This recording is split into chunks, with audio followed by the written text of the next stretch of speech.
Querida comunidad educativo-pastoral, reciban un cordial saludo en este día, en este mes, en que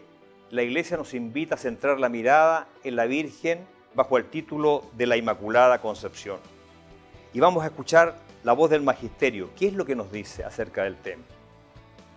El inefable Dios eligió y señaló desde el principio, antes de los tiempos,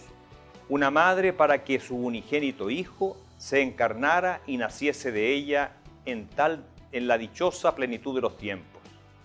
Y en tal grado la amó, por encima de todas las criaturas, que solo en ella se complació con singular benevolencia. Por esto, la colmó de la abundancia de todos los dones celestiales, tomados del tesoro de su divinidad, muy por encima de todos los ángeles y los santos. Y así, ella absolutamente siempre libre de toda mancha de pecado, toda hermosa y perfecta, posee una tal plenitud de inocencia y de santidad que no es posible concebir una mayor después de Dios, y nadie puede imaginar fuera de Dios. Era ciertamente convenientísimo que una madre tan venerable brillase siempre adornada de los resplandores de la más perfecta santidad, y que inmune de la mancha del pecado original, alcanzase un triunfo total sobre la antigua serpiente. En efecto, Dios Padre había dispuesto entregarle a su Hijo unigénito, engendrado de su corazón, igual a sí mismo, y a quien ama como a sí mismo, de tal modo que Él fuese por naturaleza el mismo Hijo único, común de Dios Padre y de la Virgen, ya que el mismo Hijo había determinado hacerla sustancialmente madre suya. El Espíritu Santo había querido y hecho que fuese concebido y naciese aquel de quien Él mismo procede.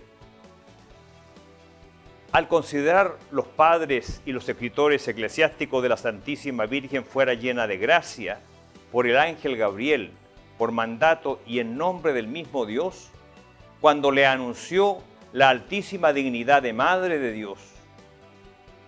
enseñaron que con este saludo tan solemne y singular, jamás oído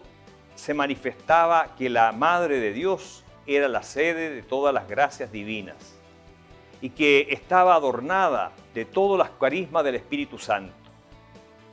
De ahí se deriva su sentir no menos claro que unánime, según el cual la gloriosísima Virgen, en quien hizo cosas grandes el Todopoderoso,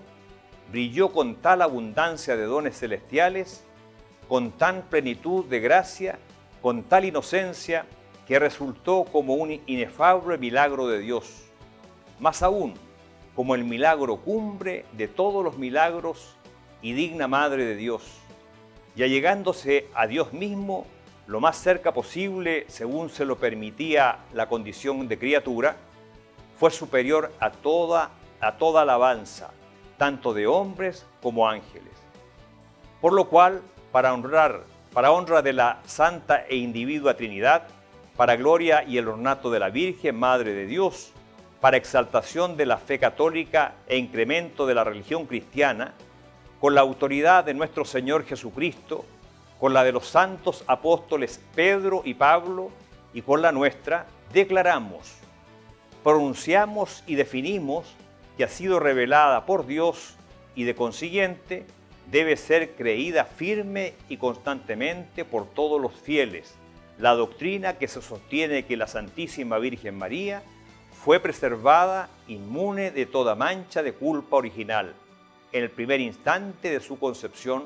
por la singular gracia y privilegio de Dios omnipotente en atención a los méritos de Jesucristo, Salvador del género humano. Según la bula del Papa Pío IX del año 1854. Reciban mi bendición y sobre todo la intercesión de María Inmaculada para ustedes y para su familia.